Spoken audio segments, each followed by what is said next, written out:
If I lost everything today, no savings, no investments, no safety net, and woke up in 2026 with $0, I wouldn't panic. That might sound strange because most people associate having nothing with fear, stress, even failure.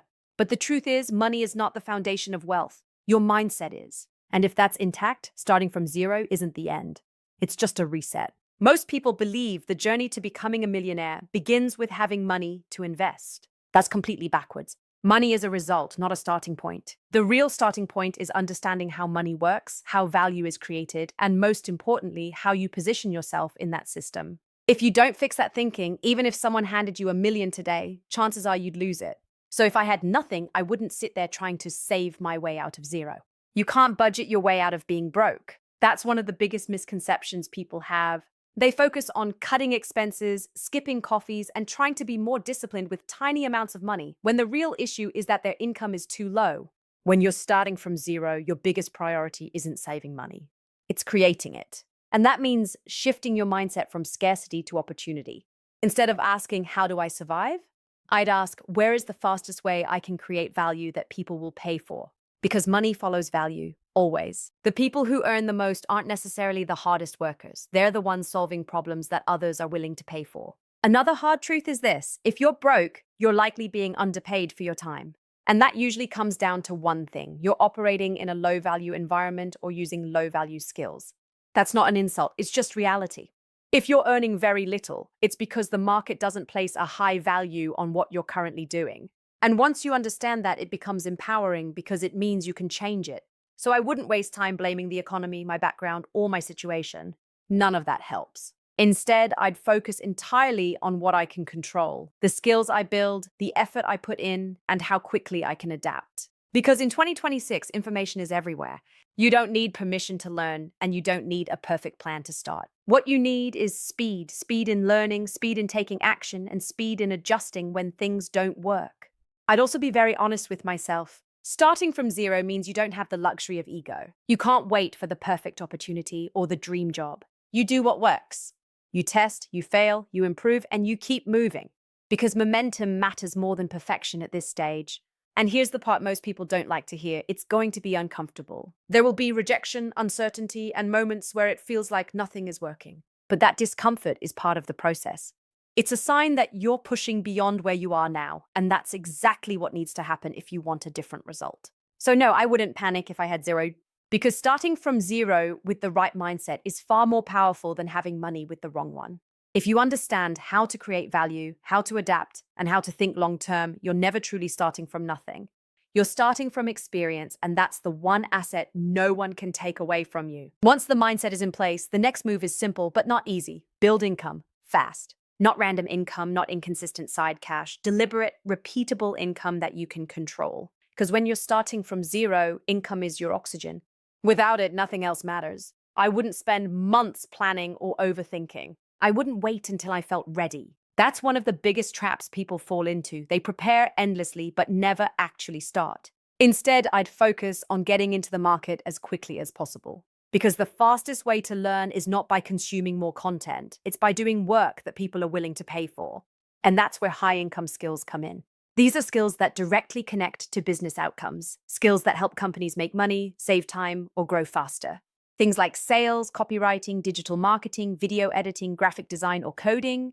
The reason these skills matter is because they're tied to results. And when you can produce results, you can charge more. But here's the key difference in how I'd approach it. I wouldn't try to master everything before starting. I'd learn just enough to be useful, and then I'd start offering that skill immediately, even if it's not perfect, even if I feel underqualified.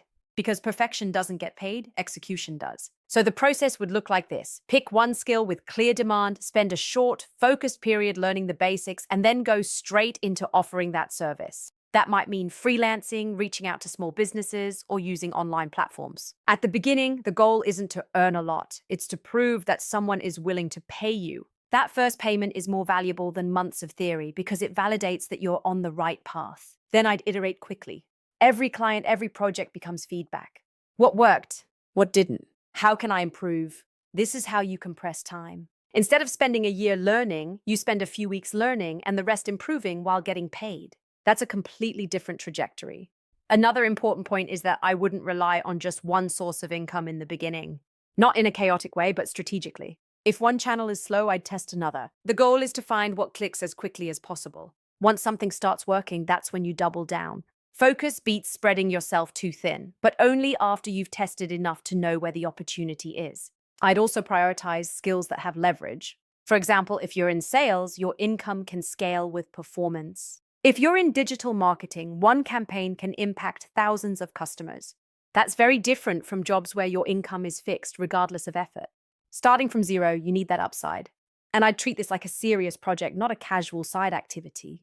That means setting daily targets, tracking outreach, measuring results, and holding myself accountable. Because when you're building income from nothing, consistency is everything. One day of effort won't change your situation, but repeated daily action will. There's also a mindset shift here that's important. I wouldn't see myself as someone looking for work. I'd see myself as someone offering value. That changes how you approach everything, from how you communicate to how you price your services to how confident you are when dealing with clients. You're not asking for a favor, you're solving a problem. In 2026, the opportunities to earn are everywhere, but they favor people who move quickly and take action. The barrier to entry has never been lower, but that also means competition is higher. So speed and adaptability become your advantage. You don't wait for the perfect conditions, you create momentum. Because at this stage, the goal is simple. Turn your time into income at the highest possible rate. Once that starts happening consistently, everything else becomes easier.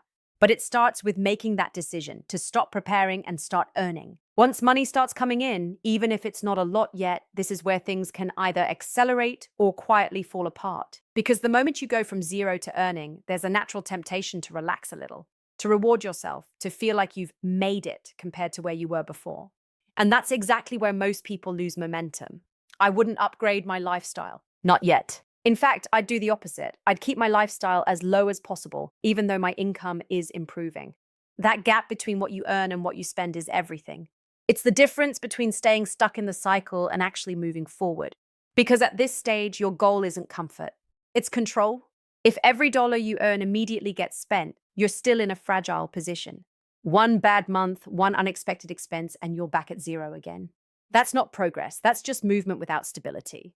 So instead of increasing my spending, I'd focus on increasing the distance between my income and my expenses. That means being intentional with every decision, not restrictive in a way that makes life miserable, but disciplined enough to know what actually matters. A lot of spending is unconscious. Small upgrades, subscriptions, habits that slowly grow without you noticing. I'd keep things simple, predictable, and aligned with a bigger goal. And that bigger goal is building your first real pool of capital. Capital is what gives you options. It gives you breathing room. It allows you to make decisions from a place of strength instead of desperation. Without it, you're forced to take whatever comes your way, even if it's not the best opportunity. With it, you can choose. So I'd start by setting a clear target, build a safety buffer. Something like 3 to 6 months of basic living expenses. Not luxury expenses, just what you need to survive. This isn't about fear, it's about flexibility. Because once you have that buffer, your mindset changes. You're no longer operating under constant pressure, and that allows you to think more strategically, but I wouldn't stop there. At the same time, I'd continue pushing my income higher. Because saving alone won't make you wealthy, it just stabilizes you. The real progress comes from doing both, increasing income while controlling spending. That's how you create momentum.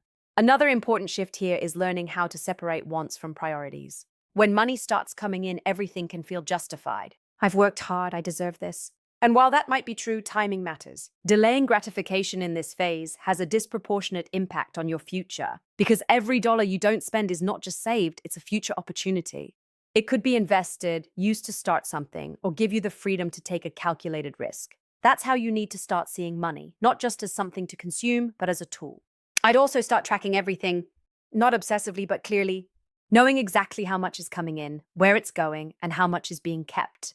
Because what gets measured improves. And when you're intentional with your money, you start making better decisions almost automatically. There's also a psychological benefit to this phase that often gets overlooked. When you see your savings growing, even slowly, it builds confidence. It proves to you that you're capable of changing your situation. And that confidence feeds back into your actions, making you more willing to take smart risks and aim higher.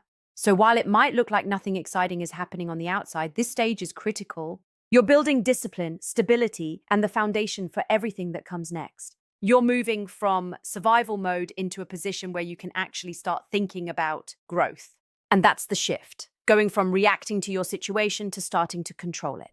At this stage, everything shifts. Because once you've built income and you've controlled your spending, you're no longer in survival mode, you're in position mode. And this is where most people either stay stuck earning okay money forever, or they make the leap into real wealth creation. The difference is not intelligence. It's how you think about money from this point forward. If I started from $0 and reached this stage in 2026, I would no longer think like someone trying to make money. I would think like someone trying to multiply it. Because earning money is linear. You work, you get paid. You stop, it stops. But wealth is exponential. It grows even when you're not actively working, if you structure it correctly. And that's the entire shift that needs to happen here.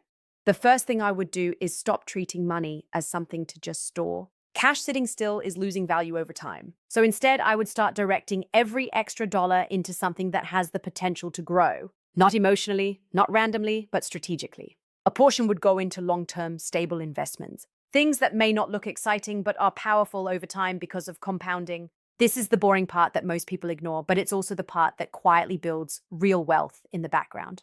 Because compounding doesn't need attention, it needs consistency. But I wouldn't rely only on traditional investing. Because if you want to accelerate wealth, you also need to build something that increases your earning capacity beyond trading time. That means creating scalable income. Something that can grow without requiring your direct presence for every unit of income earned. This is where building becomes essential. A service can get you started, but a system takes you further. That system could be a business, a digital product, a brand, or a platform that continues to generate value even when you're not actively working on it every hour of the day. The goal is not to replace effort, it's to multiply its output. And this is where mindset becomes even more important than strategy. Because at this stage, fear often shows up differently. It's not fear of starting anymore, it's fear of scaling, fear of losing what you've built, fear of taking bigger risks. And that's exactly why many people plateau here. They get comfortable with enough and stop pushing forward. But enough is a dangerous place if your goal is freedom. So I would start thinking in terms of leverage. Where can I put effort in once and get results repeatedly? Where can I create systems instead of tasks? Where can I move from being the worker to being the architect? That shift changes everything. Because now your income is no longer tied to hours, it's tied to outcomes, systems, and structure. And that is what creates scale. I would also start paying attention to branding and visibility, not in an ego-driven way, but in a practical sense. Because in today's world, attention is leverage. If people know who you are and what value you provide, opportunities start coming to you instead of you chasing them. That alone changes your entire financial trajectory. At this stage, decisions also become more strategic. You stop asking, can I afford this? And start asking, does this move me closer to scale or distract me from it? That filter alone eliminates most low-value decisions automatically. And I would constantly reinvest, not just money, but time and focus. Because every stage builds on the previous one. The discipline that helped you survive becomes the foundation that helps you scale. The income skill that got you started becomes the seed for something much larger. The goal here is no longer just financial stability. It's financial independence. A point where your money, your systems, and your decisions are working together to create freedom, not just survival or comfort. And that's the final shift, realizing that wealth is not a single achievement. It's a structure you build step by step until it eventually works without needing constant force.